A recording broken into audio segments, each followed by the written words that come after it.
Buenas noches, hermanos, hermanas, que nos acompañáis en este momento para tener el oficio vespertino, oficio que realizamos todos los días desde la parroquia de la Ascensión, de la Iglesia Española Reformada Episcopal, y quien nos habla es el reverendo Miguel Ángel Pino. Comenzamos este tiempo de oración y siempre que comenzamos el tiempo de oración y de estudio me gusta recordar lo especial de tener estos momentos con el Señor. Me estaba acordando de unas palabras de Teresa de Jesús, de cómo para ella la búsqueda de la soledad era como una prueba de la autenticidad de la oración. Para ella la oración era un camino de amistad con Dios. Hay muchísimas definiciones de la oración, pero yo quiero, antes de comenzar este oficio, recordar algunas cosas que ella dijo.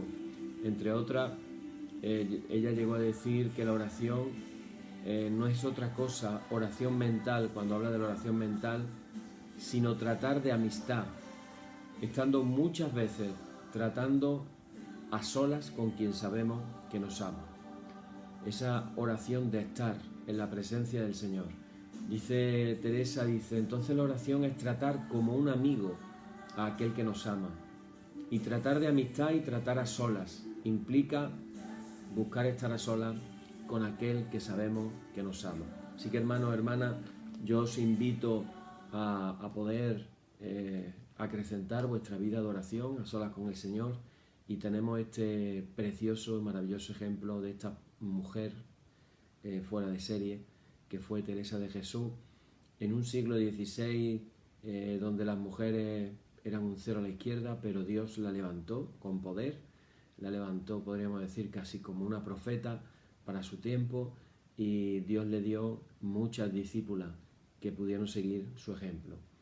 Bueno, vamos a comenzar con una oración poniendo en las manos del Señor, separando este tiempo muy importante. Padre, te damos las gracias por ese amor que tú nos demuestras cada día. Tú eres ese amigo que nos ama. Nosotros lo sabemos. Señor, queremos pedirte de una manera especial en esta noche que podamos aprender a estar en tu presencia, que podamos aprender a estar a solas contigo, que tú pongas en nuestros corazones, en nuestros espíritus y en nuestras almas hambre y sed de ti, hambre de estar contigo y hambre de ser alimentado con tu palabra. Declaramos en esta noche que no solo de pan vivirá el hombre, sino de toda palabra que sale de tu boca, Señor. Por eso en esta noche queremos pedirte que tu palabra siga siendo dirigida a nuestros corazones y tu semilla siga siendo sembrada. Hoy en esta noche, Señor, queremos sembrar la semilla de la fe en nuestros corazones. Ahora en este momento reservamos, separamos y santificamos este tiempo que vamos a tener a solas contigo y este tiempo de aprender más cosas de ti, Señor. En el nombre de Jesús, amén. Y comenzamos diciendo nuestro oficio en el nombre de nuestro Señor Jesucristo, sea luz y paz. Amén. Desde el nacimiento del sol hasta donde se pone, sea alabado el nombre del Señor. Sea el nombre del Señor bendito desde ahora y para siempre. Oh Dios, cuyo nombre es bendito desde la salida del sol hasta su ocaso, llena de ciencia nuestros corazones y abre nuestros labios en tu alabanza, para que como eres bendito con el debido honor por todos los siglos, así seas alabado de oriente a occidente por todas las naciones. Amén. Por tu misericordia, oh Dios nuestro, que eres bendito y vives y gobiernas todas las cosas por los siglos de los siglos. Amén. Vamos a leer el número 2 de la liturgia, que dice: no a nosotros, Señor, no a nosotros, sino a tu nombre, da gloria por tu misericordia, por tu verdad. Hermanos y hermanas, oíd el resumen que nuestro Divino Maestro ha hecho de los mandamientos de Dios. Amarás al Señor tu Dios con todo tu corazón y con toda tu alma y con toda tu mente. Este es el primero y el más grande mandamiento. Y el segundo es semejante a este: amarás a tu prójimo como a ti mismo. De estos dos mandamientos pende toda la ley y los profetas. Y a nosotros, discípulos suyos, nos ha dado Jesús un mandamiento nuevo diciendo: este es mi mandamiento, que os améis los unos a los otros como yo os he amado. En esto conocerán todos que sois mis discípulos, si tuviereis amor los unos con los otros. Y ahora oramos todos juntos diciendo: Señor Jesucristo, sin cuyo auxilio nada podemos hacer. Mora en nosotros, habilítanos con la gracia, para que llevando mucho fruto podamos glorificar al Padre Celestial. Amén. Hermanos muy amados, reconociendo con sinceridad cuán lejos estamos de haber cumplido fielmente la voluntad del Señor, humillémonos en su presencia y con un corazón contrito confesemos todas nuestras faltas y transgresiones, seguros de que Él oirá nuestra súplica.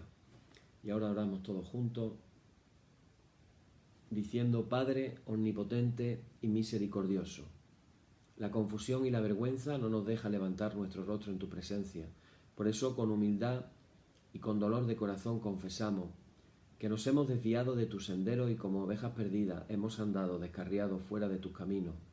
Hemos seguido desordenadamente las intenciones y deseos de nuestro propio corazón. Hemos roto tus santos mandamientos. Además de no hacer lo que debíamos, hemos hecho lo que no estaba bien hacer. Por eso, Señor, ten misericordia de nosotros, pobres pecadores. Perdona, oh Dios, a los que confiesan sus culpas.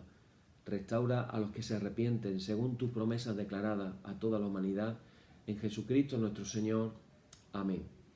Y el Señor Jesucristo, que tiene la potestad de perdonar pecados sobre la tierra y que no desecha al pecador que a Él acude para salud, oiga vuestros ruegos, perdone todos vuestros pecados y os conceda su Santo Espíritu, para que vuestra vida sea de aquí adelante pura y santa hasta que seáis recibidos en el goce de su eterna gloria en las mansiones del Padre Celestial.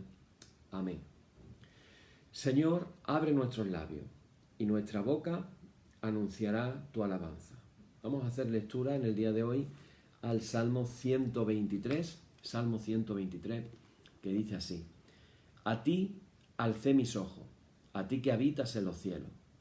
He aquí como los ojos de los siervos miran a la mano de sus señores, y como los ojos de la sierva a la mano de su señora, así nuestros ojos miran al Señor nuestro Dios, hasta que tenga misericordia de nosotros.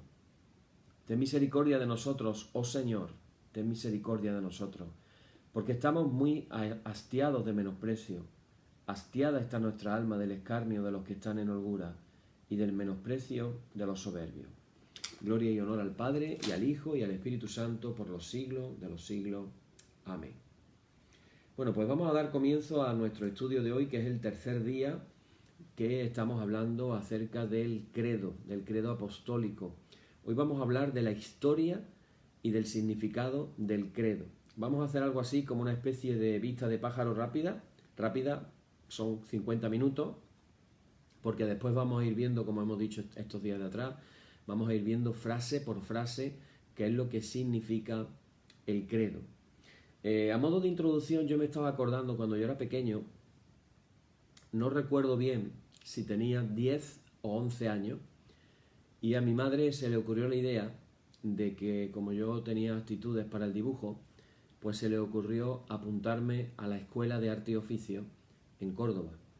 Yo tenía que coger un autobús todos los días, y con 10, 11 años, no recuerdo si era con 10 o con 11, estuve hasta los 15, varios años allí en la Escuela de Arte y Oficio. Yo me iba todas las tardes, cogía el autobús y llegaba a la Escuela de Arte y Oficio.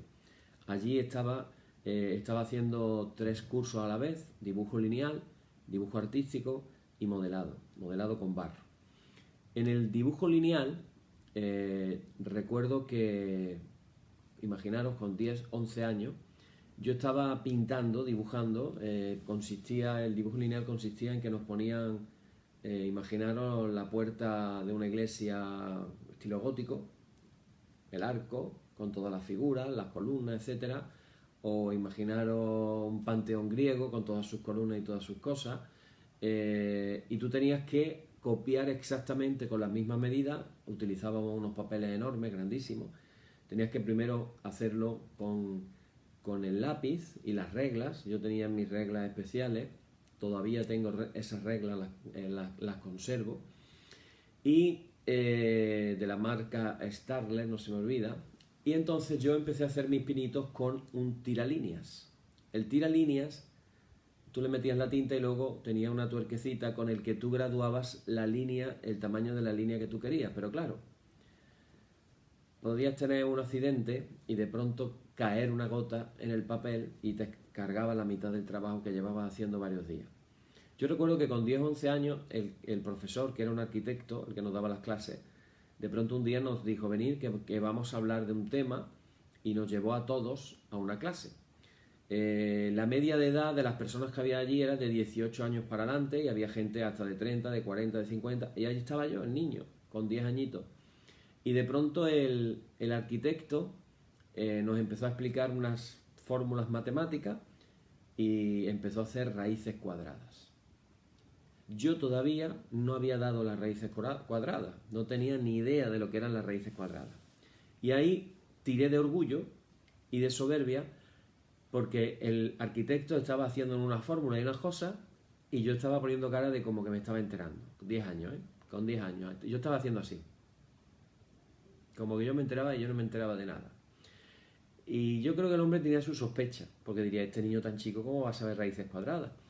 Y de pronto el arquitecto me miró y me dijo, Miguel, tú te estás enterando, ¿verdad? Y yo, sí, claro me estoy enterando, me estoy enterando de nada. Bueno, ¿por qué cuento esto? Cuento esto porque yo quiero lanzar un reto a las personas que vayan a estar escuchando acerca de lo que es el credo. El reto es que tú tengas a mano un bolígrafo y tengas un papel y no seas como yo. Seamos humildes delante del Señor. ¿Por qué? Porque estamos hablando de la historia de la Iglesia. Y vamos a citar personajes de la historia de la Iglesia, vamos a citar nombres de herejías, y si somos sencillos y humildes, es posible que algunos de nosotros, cuando se nos cite, por ejemplo, a Hipólito de Roma, pues uno se queda así como diciendo, ¿y ese quién es? Vale, pues yo te voy a lanzar un reto para aprender y aprovechar más todavía la enseñanza del credo. Y es que aquellas cosas que tú no tengas ni idea, y todos ha habido un momento en nuestra vida que no hemos tenido idea de las cosas, pues ahora tenemos una herramienta muy muy buena. Y es que tú coges Hipólito de Roma y haces así, no me suena, lo apuntas en un papel. ¿Y qué haces después en tu casa? Pues coges tu ordenador, te metes en el Google, pones Hipólito de Roma o en la Wikipedia directamente y te va a salir la biografía de quién era Hipólito de Roma. Entonces, de esa manera tú vas a poder aprovechar mucho más la enseñanza que estamos dando. Porque evidentemente esto tiene mucho contenido y es muy interesante cuando algunas cosas que no entendemos o no sabemos, pues apúntalas, no seas como yo, que dé la sensación de que sí, que te estás enterando, pero es que no te estás enterando. Entonces yo aprendí a ser humilde y cuando no sé algo, lo consulto o lo pregunto también.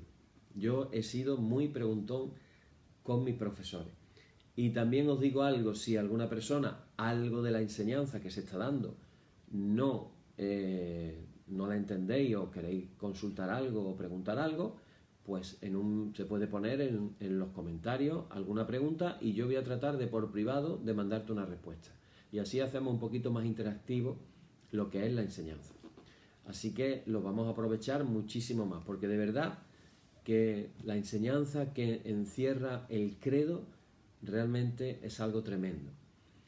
Y me gusta mucho la idea, lo compartíamos ayer, que cuando nosotros confesamos nuestra fe, nos unimos a los cristianos de todo el mundo que lo están haciendo. Esta mañana nosotros en nuestra iglesia hemos confesado el credo niceno-constantinopolitano, que ya os digo que yo cuando lo hago disfruto increíblemente al saber las cosas que estamos confesando. Pero también es una maravilla saber que esta mañana en muchas otras partes del mundo ese credo se estaba confesando también. Entonces daros cuenta de lo que está pasando, nos estamos uniendo a otros cristianos en el mundo que están diciendo la misma oración. Lo mismo pasa con el Padre Nuestro. El Padre Nuestro, hay muchos autores, de hecho en nuestra iglesia estuvimos precisamente estudiando acerca de la oración, el tema del Padre Nuestro, y una de las maneras de ver el Padre Nuestro en el protestantismo es, como vamos a decirlo así, como una estructura de oración.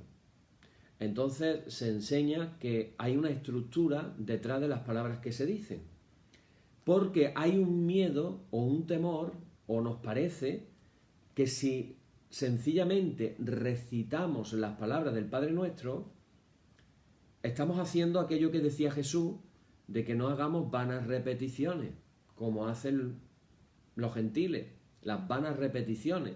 Pero claro, se nos olvida que si recordamos cómo nace el Padre Nuestro, resulta que fue Jesús el que lo enseñó a sus discípulos ante la pregunta que ellos le hicieron de: Señor, enséñanos a orar.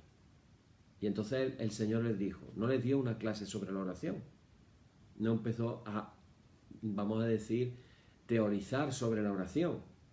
Lo que hizo fue decir: cuando oréis, decir así, decir así. Y ahora empezó a decir: Padre nuestro, que estás en los cielos, santificado sea tu nombre. Entonces, hermanos, cuando recitamos y creemos y lo oramos con fe el Padre Nuestro, pues resulta que ¿sabes lo que está pasando también? Que estás haciendo una oración que se está haciendo desde el siglo I de la historia de la Iglesia. Es decir, esa oración se está realizando por millones de cristianos de todas las épocas en los últimos 2 milenios. Tremendo, ¿verdad? Esas palabras no son cualquier palabra. Nos estamos uniendo a todos esos cristianos. Pero también esta mañana nosotros, cuando hemos orado el Padre Nuestro, resulta que nos unimos a cientos de miles, si no decir millones de cristianos en el mundo que hoy domingo lo han hecho. ¿Qué te parece? ¿Merece la pena? ¿Merece la pena decir la oración del Señor? Pues claro que merece la pena. Realmente, si la enseñó Él, ¿qué mejor oración puede haber que la oración que Él nos enseñó, el Padre Nuestro? Con el credo pasa algo parecido. Bueno, hoy vamos a hablar de la historia y del surgimiento del credo. ¿Cómo surge? ¿Cuál es la historia? Recordar que el primer día yo decía acerca de la leyenda de que se contaba en la Edad Media, se contaba la leyenda de que habían sido o habrían sido los 12 apóstoles, los 11 y Matías, los que antes de separarse, recordar que los apóstoles se repartieron por el mundo, porque la idea era predicar el Evangelio a toda criatura. Entonces se sabe por temas de tradición a dónde fueron algunos apóstoles. Por ejemplo, se habla de que Tomás fue el que evangelizó la India. Imaginaros, ¿alguien sabía que Tomás había ido a la India a evangelizar? Bueno, pues así los diferentes apóstoles se repartieron por el mundo. Pero antes de marcharse, tuvieron la idea de crear lo que se llama el símbolo de los apóstoles. Son 12 frases que cada apóstol habría aportado una frase. Bueno, eso es una leyenda. Eso realmente, históricamente, no se puede probar. No hay ningún documento que pruebe que eso es así de verdad. Pero ya decíamos al principio que toda leyenda siempre tiene alguna parte de verdad. En toda leyenda siempre hay un depósito, vamos a decir, ancestral, donde reside parte de la verdad de lo que se dijo. En la historia del credo vamos a hablar de que fue en el siglo II, es decir, a partir del año 100, porque a veces hablamos del siglo II, el siglo III, el siglo IV, y uno dice, bueno, ¿eso qué año es? Bueno, el siglo II estamos hablando de a partir del año 100. Recordar, no se nos olvide, que el último escrito evangélico está fechado en el año 95 después de Cristo. 95. Es decir, que si es a partir del año 100, pues estamos hablando lógicamente de mucha cercanía con los últimos apóstoles. Bueno, en el siglo II la fe cristiana tiene que hacer una serie de confesiones de fe como consecuencia de una profunda crisis.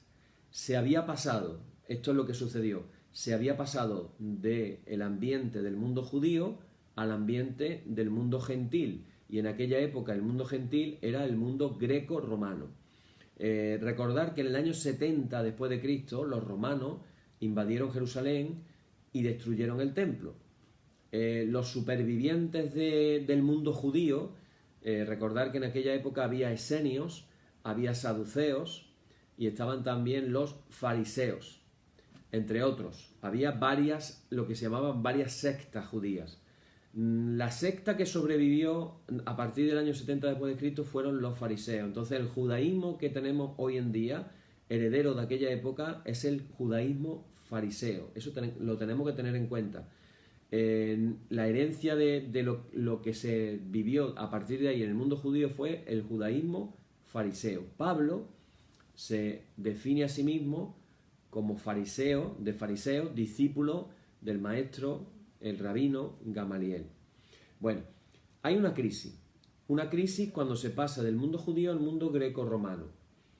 ¿Qué es lo que sucede? Bueno, la primera gran confesión es la formulación del canon bíblico, que estaba constituido, esto es muy importante, esto es vital, por el Antiguo Testamento y por el Nuevo Testamento. En aquella época no solamente estaban circulando 27 libros del Nuevo Testamento, hay otros libros que también circulaban. Por ejemplo, el Pastor de Hermas, la Didaqué, toda una serie de libros apócrifos que casualmente se han descubierto en el siglo XX, el famoso Evangelio de Tomás, famoso Evangelio de Judas, el Evangelio de María Magdalena, en fin, hay un montón de evangelios apócrifos. Pero la Iglesia decide canonizar, es decir, reconocer que esos textos son apostólicos, es decir, tienen su origen en algún apóstol y son palabra inspirada por Dios. Y así se forma el canon. Lo estoy resumiendo mucho.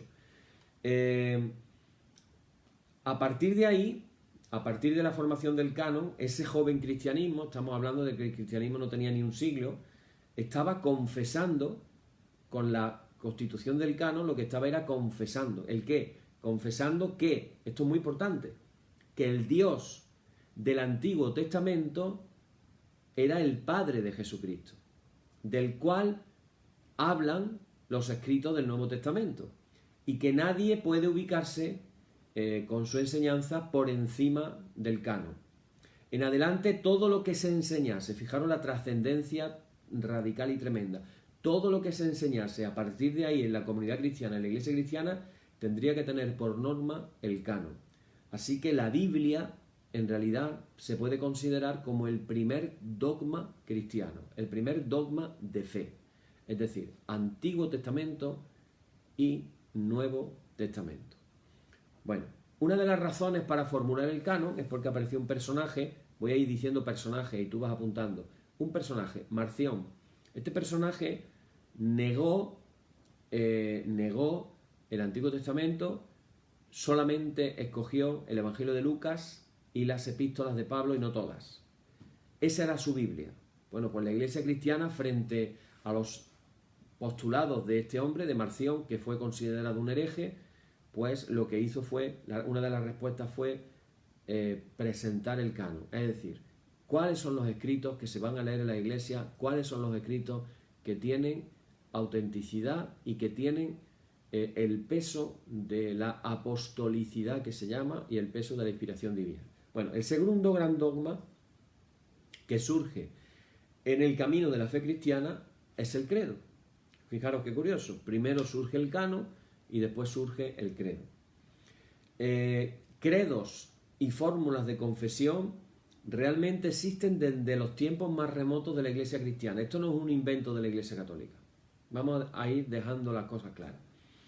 Pero ninguna de estas fórmulas de confesión llegaría a ser oficial, por lo menos en el primer siglo, pero en el siglo segundo, como he dicho antes, al cambiar del judaísmo al mundo greco-romano, ahí se hace necesario lo que sería un credo. ¿Dónde está el origen del credo? El origen del credo está en la comunidad de Roma. La comunidad de Roma, la iglesia de Roma, olvidémonos ahora mismo de la iglesia católica romana, estamos en el primer, segundo siglo, olvidémonos de eso porque cuando sacamos el tema iglesia católica romana, los prejuicios protestantes nos salen para arriba y parece que nos cerramos los oídos y ya no queremos escuchar. Estamos hablando de la iglesia de Roma. Una de las razones de la importancia de la iglesia de Roma reside en que la tradición cuenta que Pedro y Pablo fueron, por decirlo de alguna manera, columnas de la iglesia romana. No solamente columnas, sino mártires de la iglesia romana. Entonces, para la iglesia romana, uno de los orgullos precisamente era que, imaginaros, los apóstoles Pedro y Pablo, con el reconocimiento que tenían de todas las iglesias, en los últimos años de su vida se instalan en la iglesia de Roma y allí son, como cuenta la tradición, allí fueron martirizados. Bueno, pues a mediados del siglo II, ¿qué tiempo estamos hablando? Pues el año 125, 150, en la ciudad de Roma aparece el siguiente credo. Ahí está la semilla, ahí está, digamos, el comienzo del credo. Y el credo decía, era una frase muy sencilla, decía: yo creo en Dios, el Padre, el Todopoderoso, y en Cristo Jesús, su Hijo unigénito, nuestro Señor, y en el Espíritu Santo, la Santa Iglesia y la resurrección de la carne. Bueno, pues eso sí está escrito en el siglo II. Aparece ese, vamos a decir, mini credo, la primera confesión de fe que históricamente, aquí hablamos de historia, está registrado. A fines del siglo II, este credo se amplía y será la base del credo que nosotros estamos llamando el credo apostólico. Eso es la base. En él, lo que salta a la vista, fíjate qué curioso, es que se incluye, fijaros lo poquito que yo he leído, ese credo se amplía a final del siglo II y lo que se incluye es, fijaros qué curioso, una confesión especial sobre la persona de Jesucristo y además la inclusión del perdón de los pecados en el artículo 3. Y fijaros cómo queda. Ahora sí estamos hablando del credo ya a finales del siglo II. ¿Qué sería eso? 170, 180, 190 después de Cristo. Y dice de esta manera, esto está escrito y registrado, esto es historia.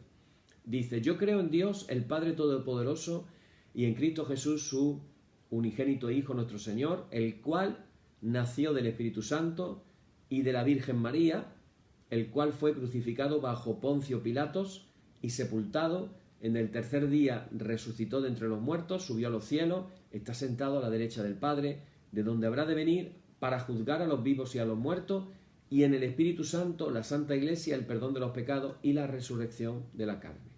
Bueno, vamos a ver que el esquema que encontramos en el credo de la Comunidad de Roma, lo que destaca sobre todo es el aumento sobre el conocimiento de quién es o quién fue Cristo.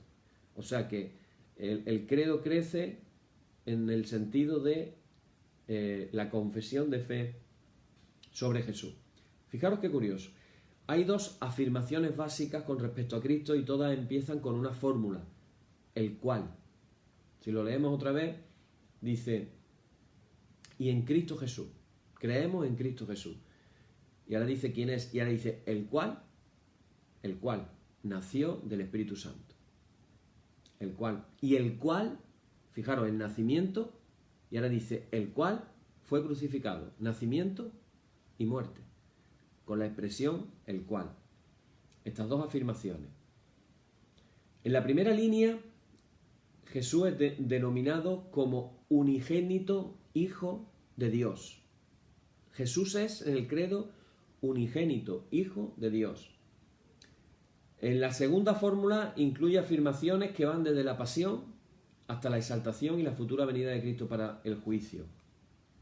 Esta es una formulación que podemos compararla con un pasaje muy conocido que aparece en la Epístola a los Filipenses, capítulo 2, versículos del 5 al 11. Repito, capítulo 2, 5 al 11, Filipenses. Lo puedes apuntar y después lo puedes leer tranquilamente, para que veas cómo todo está concordando. Todo esto nos demuestra que el aumento cristológico, es decir, el aumento de las cosas que se dicen de Cristo, en realidad la pretensión es fundamentar de una manera bíblica y teológica aquella antigua afirmación que decía: y en Cristo Jesús, su unigénito Hijo, nuestro Señor. Esa era la frase antigua. Fijaros, nada más que decía: y en Cristo Jesús. Yo creo en Cristo Jesús, su unigénito Hijo, nuestro Señor. No decía más nada, pero eso se aumenta. Ahora bien, eso nos explica cuáles podrían ser los motivos, cuáles fueron los motivos que originaron que se ampliara el artículo 2. ¿Por qué? Esa es la pregunta que se hacen los historiadores, los eruditos. ¿Por qué habrá surgido? Pues el por qué, algunos responden que posiblemente se debe a la necesidad de confesar a Jesucristo contra dos tipos de doctrinas que había en aquella época. Nuestro hermano Salvador, en la palabra que nos ha compartido esta mañana en la iglesia, ha hablado de esas dos herejías. Algunos saben de qué hablo, pero si tú no sabes de qué estamos hablando, pues apúntalo, te vas al Wikipedia o al Google y vas ampliando conocimiento.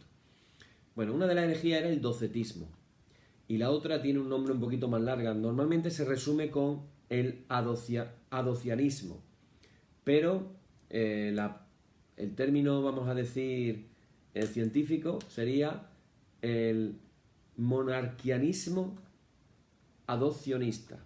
Repito, monarquianismo adopcionista. Apúntalo, búscalo y ahí va a explicar. Aunque yo voy a dar una breve explicación muy rápida. El docetismo viene de la palabra griega dokein, que significa parecer. ¿Qué era lo que pasaba con esta herejía? Bueno, esta herejía lo que hacía era negar la verdadera humanidad de Jesús. Y con esto se negaba la encarnación. Repito, no se podía, aquellos cristianos, entre comillas, no podían asumir la muerte de Jesús en la cruz del Calvario de una manera real. Por eso se habla de parecer, que era algo parecido, pero que no era real. Entonces lo que están negando es la encarnación. Jesús no podía ser un Dios de carne y hueso. No podía. No podían concebirlo. Sin embargo, ya Pablo dio algunas pistas cuando dijo: si alguien viene y no confiesa que Jesús ha venido en la carne, que sea anatema, es decir, maldito. Ya Pablo da una puntadita, porque ya había gente que estaba negando la encarnación de Jesús. Uno de los grandes misterios, de los más bonitos misterios de la vida del Señor, precisamente es la encarnación. Es decir, aquellas palabras tan bonitas del Evangelio de Juan cuando dice: en el principio era el Verbo, y el Verbo estaba con Dios, y el Verbo era Dios. Y luego, unos versículos más abajo dice: y el Verbo se hizo carne y habitó entre nosotros. Jesús, que estaba en la gloria con el Padre, se hizo carne para morir en la cruz del Calvario, traernos el Evangelio y para darnos la salvación. Años después, otro personaje, el obispo de Lyon, Ireneo, apúntatelo, Ireneo de Lyon, cuando está rebatiendo a algunos herejes, precisamente se basa en lo que él habla de la cena del Señor, la Eucaristía, hablando de la encarnación del Señor en la Eucaristía, porque el Señor se había encarnado, el misterio de la encarnación. Te animo, hermano, a que en oración tú ores, te documentes, estudies, leas acerca del misterio de la encarnación. Es una de las cosas más hermosas que Cristo hizo. Por eso el pasaje ese que yo he citado antes de Filipenses, ese pasaje el que dice que Jesús no consideró el ser igual a Dios como una cosa a la que aferrarse, sino que se despojó a sí mismo. Se despojó a sí mismo y se hizo hombre. Y dice, y no solo hombre, sino que se hizo siervo. Y no solamente siervo, sino que murió en la cruz. Bello, ¿verdad? Una auténtica maravilla, la encarnación. Pues los docetas negaban la encarnación. Y los adopcionistas, ¿qué era lo que hacían? Ellos querían salvaguardar el monoteísmo. La verdad es que era muy, y sigue siendo hoy en día, complicado de entender, por eso es otro misterio, y le llamamos el misterio de la Trinidad. ¿Cómo puede ser que un solo Dios sean tres personas al mismo tiempo? Es complicado de entenderlo. Y estas personas que decían que como no lo entendían, buscaban una solución, y la solución era que Jesucristo en realidad era un hombre normal y corriente, que cuando fue bautizado recibió una impartición del Espíritu Santo especial, que lo hizo un hombre especial, pero que no dejó de ser solamente eso, un hombre especial, un hombre muy especial. Pues se podría decir el hombre más especial que haya estado sobre la tierra, pero no Dios. Entonces no terminaron de entender el misterio de la Trinidad. El misterio de la Trinidad tan hermoso. Jesús orando en el Evangelio de Juan capítulo 17 y diciendo estas palabras maravillosas. Padre, que ellos sean uno, como tú y yo somos uno. Hay un cuento de un escritor ruso, Dostoyevsky, de los famosos cuentos de Dostoyevsky. Él cuenta la historia, es una historia, pero es muy bonita, es una historia muy bella. Es una historia acerca de unos monjes que estaban retirados en una isla. Eran varios monjes. Le llegó a oídos del obispo, le llegó que los monjes todos los días simplemente hacían una oración muy simple. Ellos decían, como vosotros sois tres y sois uno, nosotros también somos uno con vosotros. Eso escandalizaba a otros monjes porque decían, qué ignorancia tienen estos monjes, qué poco saben de la oración. Y entonces el obispo se preocupó y se montó en un barco y se fue a la isla. Y allí pasó varios días enseñándole a los monjes a orar. Y tenéis que orar así, y tenéis que decir estas palabras. La imagen de la iglesia ortodoxa, con esa liturgia tan rica, tan impresionante que tiene. Imaginaros a esos pobres monjes diciendo una simple frase en la oración todo el día, y eso era lo único que sabían orar. Unos monjes ya mayores. Y allí el obispo empeñado, tenéis que orar así, tenéis que orar asado. Y entonces cuando ya el obispo pensó que ya habían aprendido, pues dijo, bueno, ya he terminado mi labor y me regreso a mi casa. Va de vuelta en el barco y cuenta en la historia que de pronto el obispo ve allí en la lejanía sobre el mar, ve 3 bolas brillantes que se acercaban hacia el barco. Se quedan todos asustados como diciendo, ¿eso qué es? Y cuando las bolas llegan a donde está el barco, resulta que eran los monjes que venían corriendo por encima del agua. Se acercan al barco corriendo y le dicen al obispo, obispo, por favor, no se vaya todavía, que se nos han olvidado todas las oraciones que nos ha enseñado. Cuando el obispo vio que los monjes venían caminando sobre el agua y aquello brillaba, el obispo reconoció su error y les dijo, está muy bien lo que estáis orando, seguid orando lo mismo y regresaros para seguir orando lo mismo. Sabéis orar mejor que yo. Y simplemente decían eso. La oración de Jesús. Padre, que ellos sean uno, como tú y yo somos uno. Que esa sea, hermanos, nuestra oración en la iglesia. El misterio de la Trinidad.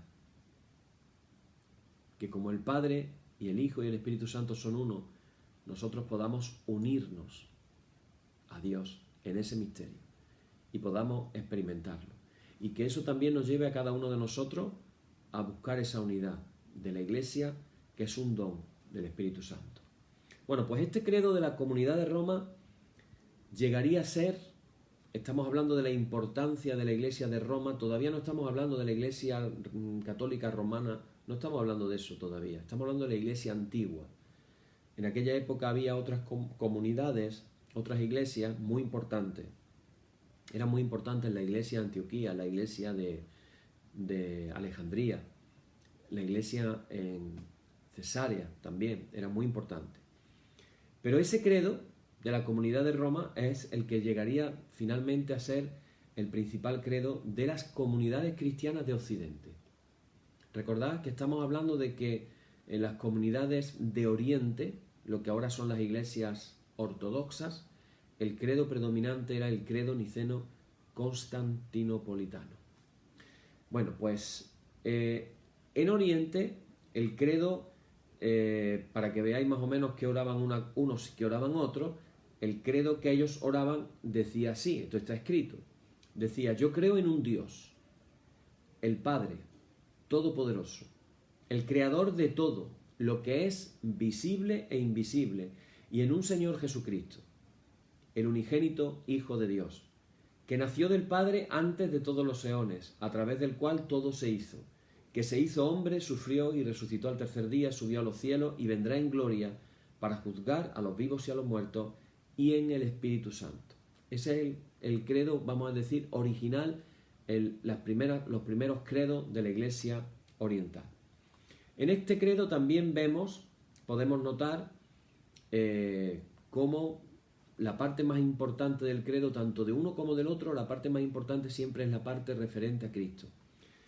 ¿Cuál es la base de este credo? Bueno, pues tenemos un pasaje de Pablo en 1 Corintios capítulo 8, versículo 6, que dice las siguientes palabras y que, si os dais cuenta, suena muy parecido.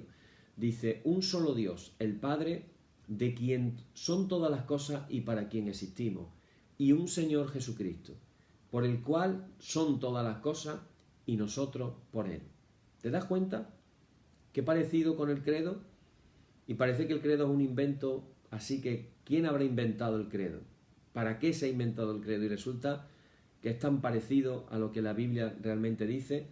De esta fórmula de Pablo parece que surge lo que podríamos llamar un credo trinitario, cuya fórmula pues vemos que se habla de un Padre, se habla del Hijo y se habla del Espíritu Santo. ¿Cuál es la diferencia entre el credo de Occidente y el credo de Oriente? Que a día de hoy, repetimos, en nuestra iglesia y en muchas iglesias como la nuestra, a diario confesamos el credo de origen romano, el credo apostólico, pero los domingos, el domingo día más especial, lo que hacemos es confesar el credo niceno, que sería el de la Iglesia Oriental.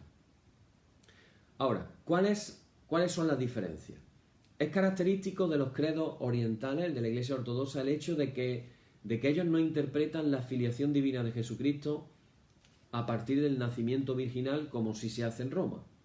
Los orientales extendían la filiación a partir de la generación preexistente, es decir, Cristo, como dice Juan, en el principio estaba con Dios y era Dios, el verbo, la palabra. Así que lo que tratan de destacar es la diferencia entre el Hijo de Dios y todo lo que fue creado sujeto al tiempo, que fue algo posterior. También en este credo oriental estamos encontrando rasgos nítidamente que van contra la herejía de los docetas y contra la herejía de los adopcionistas. Ahora, ¿cuál es el significado del credo en el contexto de la confesión? ¿Cuál es el lugar del credo en la vida de la Iglesia? Pues fijaros qué curioso. El credo, esto hay una unanimidad en los historiadores y en los investigadores que hablan que el credo, el lugar del credo no es otro que el bautismo. Es decir, en la ceremonia del bautismo, al que se iba a bautizar se le hacía unas preguntas. Se le preguntaba. Nosotros en nuestra liturgia seguimos haciendo esas preguntas. Y entonces dice, en esas preguntas pues se decía, por ejemplo, en nuestra liturgia decimos ahora, ¿crees en Dios Padre Todopoderoso? ¿De dónde viene eso? Del credo, ¿no? ¿Crees en Dios Padre Todopoderoso? Y el que se va a bautizar responde, sí, creo. ¿Crees en Jesucristo? Y dice la persona, sí, creo. ¿Crees en el Espíritu Santo? Y dice la persona, sí, creo. Entonces, ¿dónde está el origen?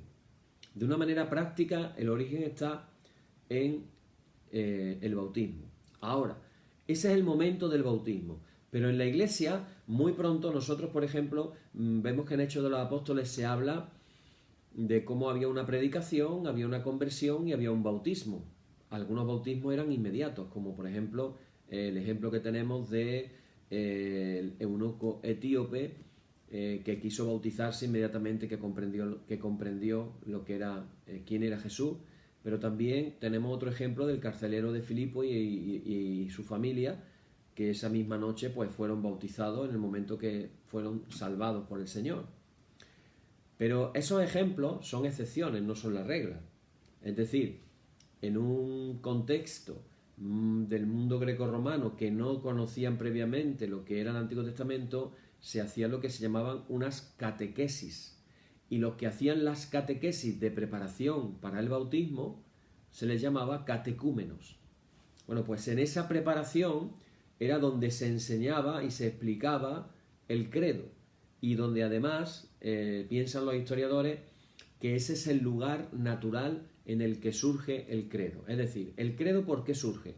Surge como el método de enseñanza que se hacía a los catecúmenos y que se resume en un texto que se puede memorizar y que se puede pensar, aunque ese texto los que enseñaban, evidentemente, lo enseñaban de manera mucho más alargada.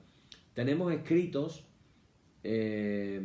por ejemplo, tenemos escritos de diferentes autores donde, que se llaman además catequesis para el bautismo, donde vemos ese tipo de explicaciones. Bueno, vamos a llegar hoy hasta aquí porque mañana vamos a entrar de lleno en ver a vista de pájaro este credo de la Comunidad de Roma, y lo vamos a hacer como credo histórico para después pasar a lo que ya sería entrar en la profundidad del credo apostólico. Mañana va a ser un día especial porque lo vamos a verlo deprisa, que nos lleva a sus 50 minutos más o menos, todo lo que es el credo de la Comunidad de Roma, el germen, la semilla de donde surgió después el credo apostólico, para después ya entrar a partir del martes, artículo por artículo, viendo lo que es la explicación. ¿Qué podemos aprender en el día de hoy? Pues nos podemos quedar con dos cosas. Yo sé que algunos habrán tomado nota de ciertos personajes para irlos estudiando, pero nos podemos quedar básicamente con dos cosas. La primera, que la primera confesión de fe fue la creencia en un canon bíblico formado por el Antiguo Testamento y por los 27 libros del Nuevo Testamento. Muchas personas se quedan perplejas cuando al estudiar precisamente la formación del canon descubren que algunos libros no entraron de inmediato en el canon. Hubo sus luchas. No fue fácil. Uno de ellos, el Apocalipsis. No fue fácil que el Apocalipsis entrara en el canon de los 27 libros. No fue inmediato. Otros sí fue inmediato. Pero en el caso del Apocalipsis, por el tema de la interpretación del libro, etcétera, etcétera, no fue fácil que entrara. Pero la Iglesia, hay un momento en el que hace la confesión, el dogma del canon. ¿Con qué nos quedamos? Que lo primero es la palabra de Dios. Y la palabra de Dios no se puede recortar con las tijeras. La palabra de Dios es Antiguo y Nuevo Testamento. Hoy vivimos días en los que, como en aquellos siglos, se está criticando, desvalorando, desvalorizando, juzgando el Antiguo Testamento, y se llega incluso a decir como que el Dios del Antiguo Testamento no es el mismo que el Dios del Nuevo Testamento. Y nosotros hemos dicho hoy una cosa fundamental. El Dios del Antiguo Testamento es el Padre de nuestro Señor Jesucristo. Y es un misterio. Porque cuando uno lee el Antiguo Testamento hay muchas cosas que uno dice, ¿esto cómo puede ser así? ¿Esto cómo puede ser así? Y yo, hermanos, he aprendido algo del judaísmo, de los rabinos judíos he aprendido una lección hermenéutica. Alguno cuando escuche la palabra hermenéutica, apúntala y busca qué significa hermenéutica. Yo he aprendido una lección hermenéutica, y es que en el rabinato judío dicen que cuando en la Biblia ellos encuentran algo que no es entendible, que no tiene lógica, que incluso escandaliza, es porque hay un misterio escondido. Nosotros, con nuestra mente racional occidental, 2 más 2 son 4, cuando llegamos a esos pasajes buscamos explicaciones que realmente no dejan de ser humanas y que no es exactamente lo que hay la enseñanza, la sabiduría en esos textos. Yo, hermano, prefiero andar creyendo en los misterios. Hay misterios. El otro día escuchaba una cosa muy bonita de un ministro. Decía, es como que a Dios le ha placido soltar a lo largo de toda la Biblia, soltar semillas de misterios. Y es como que Dios quisiera, ven a buscar esas semillas y ven conmigo de la mano a descubrir esos misterios de sabiduría. ¿Podría Dios habernoslo revelado todo si hubiera querido? Claro que sí. ¿Podría habernos dejado otros libros que no son los que tenemos ahora? Claro que sí. ¿Podría no habernos revelado nada? También. Dios es Dios y Él puede hacer lo que Él quiera y vea más conveniente. Pero tenemos lo que tenemos. Algunas personas se preguntan, bueno, ¿y si, igual que se han encontrado libros apócrifos, se encontrara, por ejemplo, aquella epístola perdida que Pablo escribió a los Corintios? ¿Sería una de las cartas del canon del Nuevo Testamento? Si encontráramos ahora el Evangelio, por ejemplo, pensar en algún apóstol, el nombre de algún apóstol. Si encontramos el Evangelio de Pedro como un evangelio, creo que hay un evangelio de Pedro apócrifo, ahora que lo digo, pero no que fuera apócrifo, un evangelio de Pedro que dijéramos, oye, pues esto tiene pintas de verdad, de ser un evangelio de verdad. ¿Entraría dentro del canon? Hemos estado 2000 años con un mismo canon, porque Dios lo ha querido así, en su providencia divina. Así que lo que Dios nos quiera revelar, estamos con los oídos abiertos para que nos lo revele, pero seguro que no va a estar en contra de lo que pone en su palabra. Así que nos quedamos con eso. El primer dogma fue la creación del canon bíblico. La Biblia es nuestro primer dogma de fe. Y lo segundo, el credo apostólico. Por eso estamos hablando del credo apostólico. Y vamos a ver la importancia tremenda que tiene la enseñanza, aunque ya estamos diciendo bastantes cosas, pero aquí queda todavía mucha materia que hablar y que compartir. Hermanos, quedémonos también con la oración de Jesús. Padre, que ellos sean uno, como tú y yo somos uno. Amén. Y seguimos con nuestra liturgia. Y ahora decimos precisamente, vamos a decir, lo vamos a hacer ahora sí todos los días, vamos a decir el símbolo apostólico, vamos a declararlo juntos. Si alguien no tiene el texto de la liturgia y lo quiere tener, os lo podemos mandar también por privado. Dice así, lo confesamos todos con fe. Creo en Dios Padre Todopoderoso, Creador del cielo y de la tierra, y en Jesucristo, su único Hijo, nuestro Señor, que fue concebido por obra del Espíritu Santo, nació de María Virgen, padeció bajo el poder de Poncio Pilato, fue crucificado, muerto y sepultado, descendió a los infiernos, al tercer día resucitó de entre los muertos, subió a los cielos, está sentado a la diestra de Dios Padre Todopoderoso, de donde ha de venir a juzgar a los vivos y a los muertos. Creo en el Espíritu Santo, en la Santa Iglesia Católica, en la comunión de los santos, el perdón de los pecados, la resurrección de la carne, la vida eterna. Amén. Y ahora oramos todos juntos también. Señor, apiádate de nosotros. Cristo, apiádate de nosotros. Señor, apiádate de nosotros. Padre nuestro que estás en los cielos, santificado sea tu nombre. Venga a tu reino y hágase tu voluntad, como en el cielo, así también en la tierra. El pan nuestro de cada día, dánosle hoy. Y perdónanos nuestras deudas, así como nosotros perdonamos a nuestros deudores. Y no nos dejes caer en la tentación, mas líbranos del mal. Amén. Líbranos del mal y confírmanos en tu temor en toda obra buena, oh Trinidad, Dios nuestro, que eres bendito y vive y gobierna todas las cosas por los siglos de los siglos. Amén. Señor, muéstranos tu misericordia y danos tu salud. Llena a tus ministros de virtudes y da alegría a tu pueblo escogido. Acuérdate siempre de esta congregación y de todas las congregaciones cristianas en el mundo que tú has poseído desde el principio. Oh Dios, purifica nuestros corazones y no quites de nosotros tu Santo Espíritu. Por la tarde, de mañana y al mediodía, justo es, oh Señor, que te alabemos. Señor Dios omnipotente, que de la tarde, la mañana y el mediodía has hecho un día solo, y has mandado al sol que conozca su ocaso, abre, te rogamos, las tinieblas de nuestros corazones, y brillando tú en ellos, te conozcamos como Dios verdadero y luz eterna. Amén. Por tu misericordia, oh Dios nuestro, que eres bendito y vives y gobiernas todas las cosas, por los siglos de los siglos. Amén. Hermanos, la solemnidad ha terminado.